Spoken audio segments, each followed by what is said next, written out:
నమ శివాయ శ్రీమాత్రే నమ.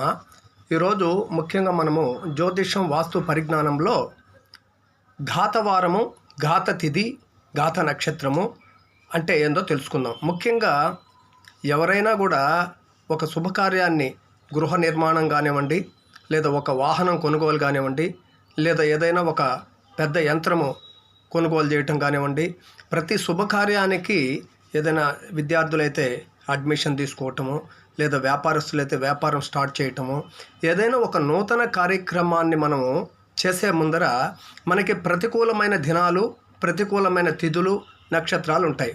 వాటిల్లో ముఖ్యంగా ఏ ఏ రాశుల వారికి ఏ ఏ వారాలు, ఏ ఏ తిథులు మనము ఆ తిథుల్లో ఈ శుభకార్యాలను చేయకూడదు, అవి డేంజరస్ అని చెప్పేసి మనం చెప్పుకోవచ్చు.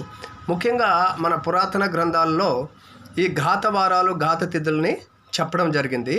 ముఖ్యంగా ఒక్కొక్క రాశి వారు ఆ తిథిలో, ఆ వారంలో ఒక వాహనం కొనటమో, లేదా ఏదైనా ఒక కార్యక్రమాన్ని చేయటము, అంటే శుభకార్యాన్ని చేయకూడదు అన్నమాట.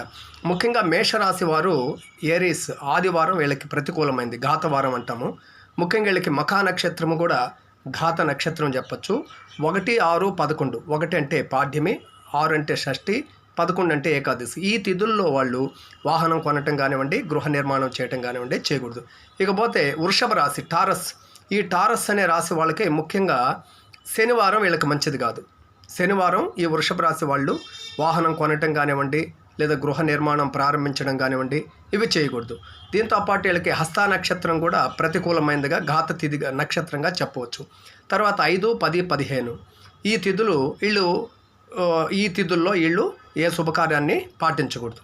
5 అంటే పంచమి, 10 అంటే దశమి, 15 అంటే అమావాస్య లేదా పౌర్ణమి. ఇకపోతే మిథున్ రాశి, జమిని రాశి, వీళ్ళకి సోమవారం ప్రతికూలమైంది, హస్త నక్షత్రము. తర్వాత వచ్చేసి ముఖ్యంగా 2, 7, 12 ఈ తిథులు మంచివి కాదు. 2 అంటే తెలుసు కదా మీకు, 1 పాడ్యమి, 1 అమావాస్య లేదా పాడ్యమి, 2 విద్య, 3 తదియ. 2 అంటే విద్య, 2, 7 సప్తమి, 12 ద్వాదశి. వీళ్ళకి విద్య, సప్తమి, ద్వాదశి పనికిరావు అన్నమాట ఈ మిథున్ రాశి వాళ్ళకి. ఇకపోతే కర్కాటక రాశి వాళ్ళకి బుధవారం ప్రతికూలమైంది, అనురాధ నక్షత్రము మంచిది కాదు.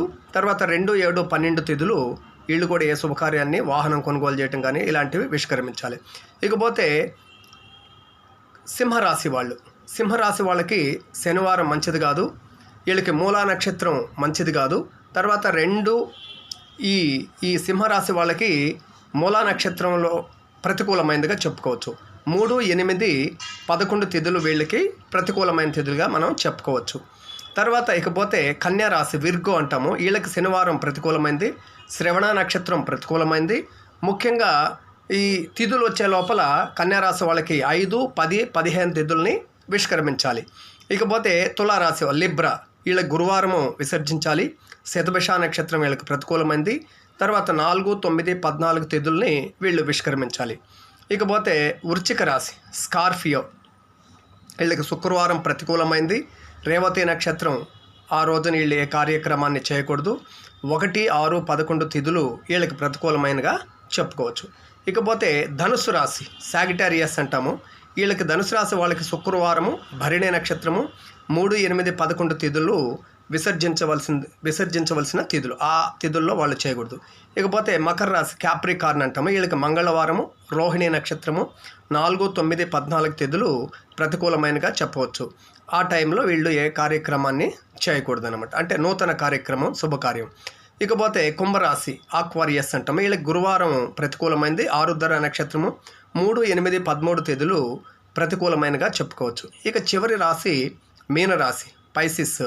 వీళ్ళకి శుక్రవారం ప్రతికూలమైంది, ఆశ్లేష నక్షత్రము, తిథులు 5, 10, 15 తిథుల్లో వీళ్ళు ఏ నూతన కార్యక్రమాన్ని చేపట్టకూడదు.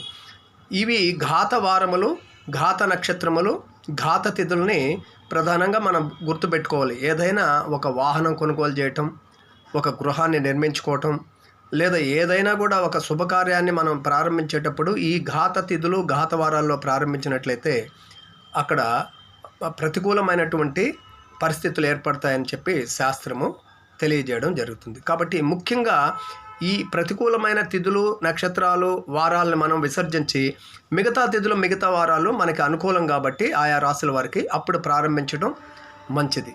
ఓం నమః శివాయ. శ్రీమాత్రే నమః.